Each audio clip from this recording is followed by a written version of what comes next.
નમસ્કાર, આપ જે રહ્યા છો સંદેશ ન્યૂઝ અને નમસ્તે ગુજરાત સાથે હું છું પ્રીતિ। સૌથી પહેલા વાત વરસાદની તો રાજ્યના 10 જિલ્લામાં ગાજવીજ સાથે વરસાદની આગાહી કરવામાં આવી છે। રાજ્યના 7 જિલ્લામાં વરસાદનું યલો એલર્ટ આપવામાં આવ્યું તો આગામી રાજ્યના 3 જિલ્લામાં વરસાદનું ઓરેન્જ એલર્ટ પણ આપવામાં આવ્યું છે। અરવલ્લી, પંચમહાલ અને ખેડામાં યલો એલર્ટ આપવામાં આવ્યું। આ ઉપરાંત છોટાઉદેપુર અને વડોદરામાં પણ વરસાદનું યલો એલર્ટ આપવામાં આવ્યું છે। આણંદ છે, ભરૂચ છે, નર્મદા છે કે જ્યાં વરસાદનું યલો એલર્ટ, મહીસાગર અને પંચમહાલ તથા દાહોદ જિલ્લામાં વરસાદનું ઓરેન્જ એલર્ટ આપવામાં આવ્યું છે। વડોદરા અને નડિયાદમાં પણ હળવા વરસાદની આગાહી કરવામાં આવી। ભરૂચ, નર્મદા, છોટાઉદેપુરમાં પણ હળવા વરસાદની આગાહી, તો 40 કિલોમીટર પ્રતિ કલાકની ઝડપે પવન ફૂંકાવાની શક્યતા છે। લુણાવાડા, દાહોદ અને ગોધરામાં પણ વરસાદની આગાહી કરવામાં આવી છે। સાથે પંચમહાલ પંથકમાં 61 કિલોમીટરની ઝડપે પવન ફૂંકાઈ શકે છે। આ વરસાદની આગાહી હવામાન વિભાગ દ્વારા કરવામાં આવી છે। કેટલાક જિલ્લાઓમાં યલો એલર્ટ તો કેટલાક જિલ્લાઓમાં ઓરેન્જ એલર્ટ આપવામાં આવ્યું છે। આણંદ, ભરૂચ, નર્મદામાં યલો એલર્ટ આપવામાં આવ્યું છે, એટલે કે મુખ્યત્વે મધ્ય ગુજરાતનો આખો જે વિસ્તાર છે ત્યાં વરસાદ વરસી શકે છે। આ ઉપરાંત રાજ્યના 3 જિલ્લા એવા છે કે વરસાદનું ઓરેન્જ એલર્ટ પણ આપવામાં આવ્યું છે। ભારે પવન ફૂંકાવાની પણ આગાહી વ્યક્ત કરવામાં આવી છે।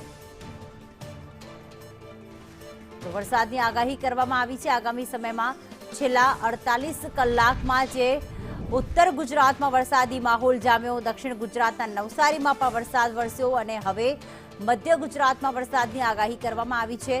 કુલ 59 તાલુકા એવા છે કે જ્યાં ગઈકાલે વરસાદ વરસ્યો હતો સવારે 6 થી રાતના 4 વાગ્યા સુધી।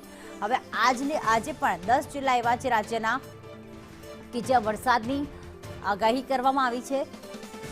અને સાથે સાથે અત્યારે જોવા જઈએ તો ગુજરાતમાં ક્યાંક ગરમીનું પ્રમાણ ઘટ્યું છે, પરંતુ બફારા અને ઉકળાટ વધ્યો છે, કારણ કે વરસાદ કેટલાક જિલ્લામાં આવ્યો છે, કેટલાક જિલ્લામાં માત્ર હળવા છાંટા એટલે કે વરસાદી છાંટા જ પડ્યા હતા અને તેની જ અસરના ભાગરૂપે ક્યાંક બફારાનો સામનો પણ લોકો કરી રહ્યા છે। પરંતુ જે જિલ્લામાં વરસાદ થયો છે ત્યાં ગરમીથી ચોક્કસથી રાહત મળી છે। ન્યૂઝ રૂમથી કશ્યપ અમારી સાથે જોડાઈ ગયા છે। કશ્યપ, કયા એવા જિલ્લા છે કે જ્યાં આજે વરસાદની આગાહી કરવામાં આવી છે? તો બિલકુલથી જે પ્રમાણે હવામાન વિભાગની અત્યારની આગાહી સામે આવી રહી છે, કેટલાક વિસ્તારોમાં ગત રાત્રિથી જે વરસાદની શક્યતા છે તે જોવા મળતી હતી। અત્યારે વિંડીના માધ્યમથી સમજવા માટે થઈને પ્રયત્ન આપણે કરીશું।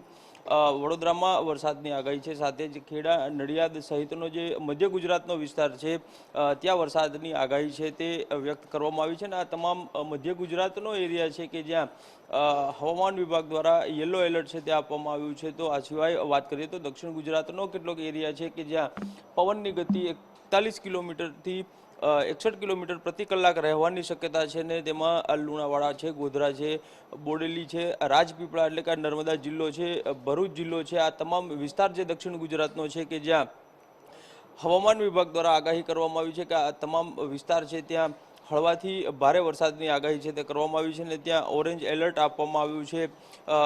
વરસાદનું જોર જે છે તે ગુજરાતમાં વધી રહ્યું છે, ત્યારે હાલ ગુજરાતના 7 જેટલા જિલ્લા છે કે જ્યાં હવામાન વિભાગ દ્વારા આગાહી કરવામાં આવી છે વરસાદની અને કેટલાક જિલ્લામાં યલો એલર્ટ અપાયું છે તો કેટલાક જિલ્લામાં ઓરેન્જ એલર્ટ આપવામાં આવ્યું છે। જી કશ્યપ, તમામ વિગતો માટે